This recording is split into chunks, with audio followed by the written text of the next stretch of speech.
Halo semuanya, selamat datang di podcast kami.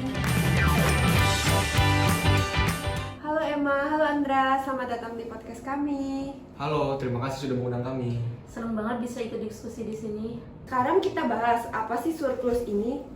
Nah, bisa dibilang surplus Indonesia ini adalah climate tech startup sekaligus social enterprise. Surplus berfokus untuk mengatasi permasalahan sampah makanan atau food waste di Indonesia.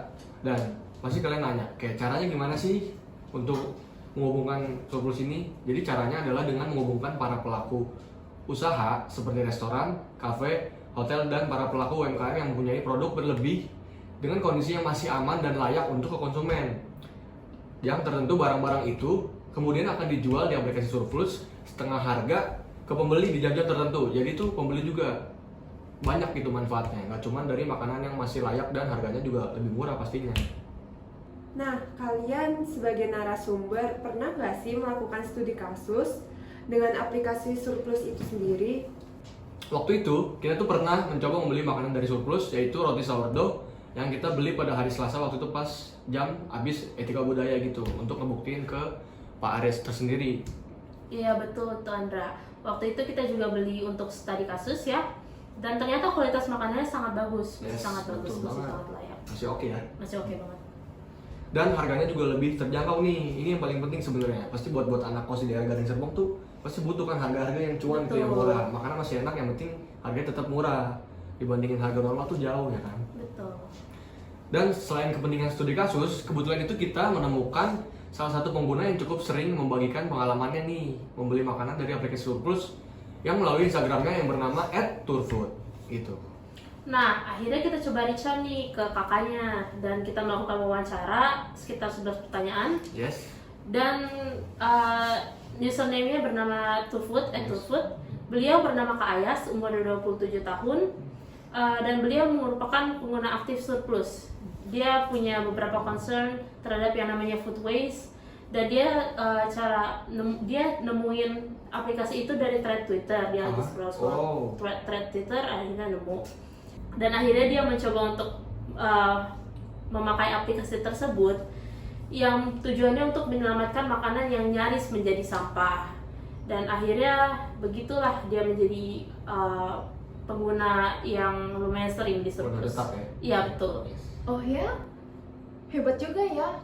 Kak Ayas bisa peduli terhadap lingkungan. Terus Kak Ayas udah pakai aplikasi surplus berapa lama?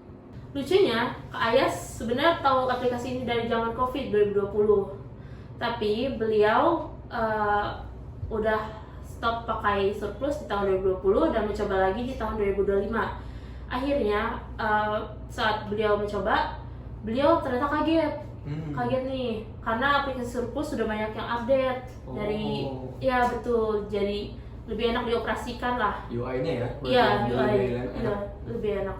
Seperti yang saya ketahui ini, Kak Ayas pernah pesan beberapa kali aplikasi surplus. Kira-kira dari tanggal 24 Desember 2025, 25 Desember 2025, lalu ke 16 Februari 2026, dan yang terakhir 15 Maret 2026. Dari hasil yang ditunjukkan, kita bisa lihat ya Kak Ayas itu juga lumayan sering membeli di aplikasi surplus, yang tentunya makanan tersebut masih layak dikonsumsi. Menarik ya, obrolannya makin seru. Nah, kalau tadi kita udah denger cerita Ayas, ada nggak sih cerita dari pengguna lain juga yang sering pakai aplikasi surplus? Nah, Anita, kebetulan ada nih. Aku juga sempat wawancara online via chat di Instagram dengan username bernama @karhes. Beliau merupakan pengguna aktif surplus yang nggak kalah seru dari pendengar kita sebelumnya, yang Kak Ayas tadi. Nama aslinya adalah Karima Mahesa, biasa dipanggil Kak Karima. Kak Karima ini berusia 23 tahun, dan dia ini bisa dibilang sesepuh nih pengguna surplus, karena dia udah aktif dari tahun 2022. Bisa bayangin nggak sudah selama apa kan?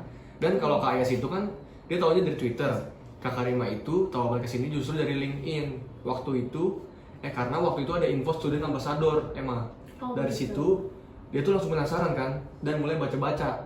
Dan sampai akhirnya jadi pengguna setia selama 4 tahun terakhir Wow, nih. keren banget ya Kak Karima. Kalau boleh tahu Nindra, waktu wawancara ada nggak sih pesan dan kesan dari Kak Karima? Iya, kebetulan ada nih. Kak Karima berpesan katanya, sebagai pengguna lama, Kak Karima berharap Surplus itu bisa makin luas jangkauannya ke seluruh Indonesia.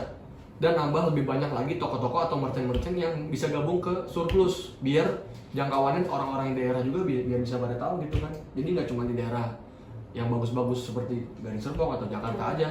Mungkin daerah-daerah seperti Bogor, Cianjur tuh mungkin bisa gitu. Biar bisa mencakup lebih banyak. Betul, jangkauannya. Dan dia itu pengen sistem pengirimannya lebih cepat dan lebih murah sesuai dengan aplikasi ojek lainnya. Ini kan keluhannya yang kita rasain juga ya, Bang. Iya, Ojek. iya, betul. Yang waktu itu Kang Bapak, Pak. Menurut kalian, kalau dilihat secara umum, pengalaman orang lain terhadap makanan seperti ini juga berbeda-beda nggak sih?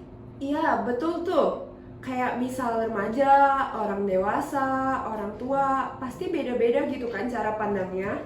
Nah, Angel betul banget. Maka dari itu, mari kita saksikan video wawancara untuk orang-orang customer yang berada di aplikasi Surplus dengan sesuai dengan jenis kelamin yang berbeda dan usia yang berbeda-beda. Saksikan video berikut. Halo, nama saya Renita, usia saya 20 tahun. Saya Chris Edward Bonaventura Gunadi, usia 23 tahun. Nama saya Robert, usia saya 30 tahun, saya karyawan. Nama saya Linda, usia saya 55 tahun, saya adalah seorang ibu rumah tangga. Saya adalah pengguna baru dari aplikasi Surplus ini. Untuk jenis pangan yang biasanya saya beli dari aplikasi ini, kebetulan hari ini saya mencoba untuk membeli roti atau bakery dan kisaran harganya dari 10.000 sampai 20.000. Itu sebelum biaya ongkos kirim dan biaya penanganan. Beli di Surplus itu kebanyakan sih roti-rotian seperti ini ya. Terus juga kisaran harganya itu di sekitar 25 sampai 30.000. Biasanya saya membeli roti ya, atau makanan-makanan lain lah untuk late night snack. Biasanya kira-kira 40 ribuan lah untuk snack-snacknya itu. Seperti hari ini saya gunakan untuk membeli roti ini dengan harga yang sangat terjangkau tapi masih sangat bagus. Bisa kita lihat dari segi visual roti masih kelihatan sangat layak dimakan, tidak ada sedikit pun kerusakan, dan dari segi kemasannya juga masih kelihatan baru dan rapih. Sebenarnya untuk kualitas makanannya sendiri ini sangat layak sekali ya untuk dimakan ya. Bahkan tuh bukan yang catat produksi lalu dijual atau gimana, ini yang bener-bener kayak emang produksi hari itu, dan mungkin mereka harus buang rotinya itu secepat mungkin, jadi mereka jual, dan ini emang roti layak makan gitu loh.